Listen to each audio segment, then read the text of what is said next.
Olá, tudo bem? Eu sou o professor Alberto Veras e em nosso curso vamos estudar os atos infracionais e as medidas socioeducativas impostas aos adolescentes em conflito com a lei. Em nossa aula de hoje, vamos estudar o recurso. Então, nós trataremos da previsão legal, abordaremos o princípio da prioridade absoluta e ainda examinaremos algumas questões acerca do preparo, do prazo e estudaremos a apelação. Então vamos lá. Meus amigos, o Estatuto da Criança e do Adolescente estabelece em seu artigo 198 que nos procedimentos relacionados à justiça da infância e da juventude, inclusive os relativos à execução das medidas socioeducativas, devemos adotar o sistema recursal do Código de Processo Civil com algumas adaptações.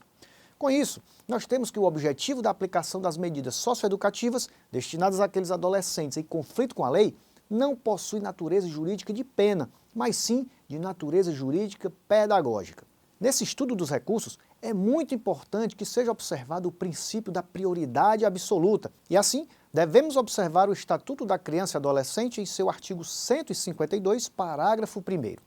Então, é assegurada, sob pena de responsabilidade, prioridade absoluta na tramitação dos processos e procedimentos previstos pelo ECA, assim como na execução dos atos e diligências judiciais a eles referentes.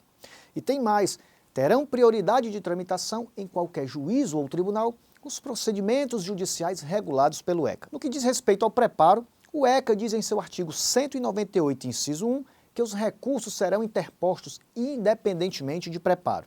Assim, os processos relacionados à justiça da infância e juventude são isentos do preparo recursal ou de qualquer outro emolumento processual, estando apenas com a ressalva dos casos de litigância de má-fé. Acerca do prazo do artigo 198, inciso 2, estabelece que em todos os recursos, salvo nos embargos de declaração, o prazo para o Ministério Público e para a Defesa será sempre de 10 dias. É importante ficar atento à contagem dos prazos processuais e, assim, devemos observar o CPC de 2015 em seu artigo 219, ao dispor que serão computados em dias úteis e ainda o artigo 224.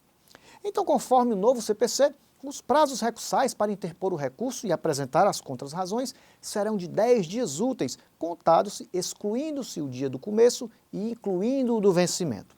Por outro lado, no caso dos embargos de declaração, o prazo será de 5 dias. Não podemos deixar de mencionar o Estatuto da Criança e do Adolescente em seu artigo 152, parágrafo 2º, ao dispor que os prazos são contados em dias corridos, excluído o dia do começo e incluído o dia do vencimento, vedado o prazo em dobro para a Fazenda Pública e o Ministério Público. Bom, meus amigos, para finalizar a nossa aula, vamos estudar a apelação. O recurso de apelação é cabível contra a sentença proferida em procedimento de apuração do ato infracional e no de execução de medida socioeducativa.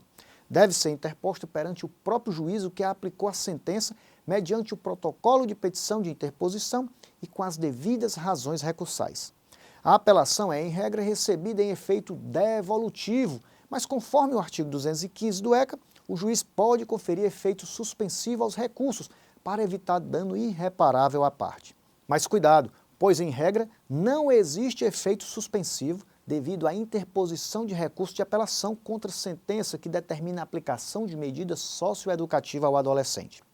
Ora, meus amigos, a sentença que determina o cumprimento de medida socioeducativa ao adolescente não se confunde com sentença penal condenatória proferida contra a pessoa maior de 18 anos, muito menos a medida socioeducativa se confunde com pena, pois já sabemos que tem caráter pedagógico e não punitivo. Bom, meus amigos, hoje vamos ficando por aqui e para complementação do conhecimento de todos, a minha sugestão é a leitura do material didático disponibilizado na sua área do aluno, que traz uma abordagem mais aprofundada dos tópicos aqui abordados. Então, bons estudos e até a nossa próxima aula.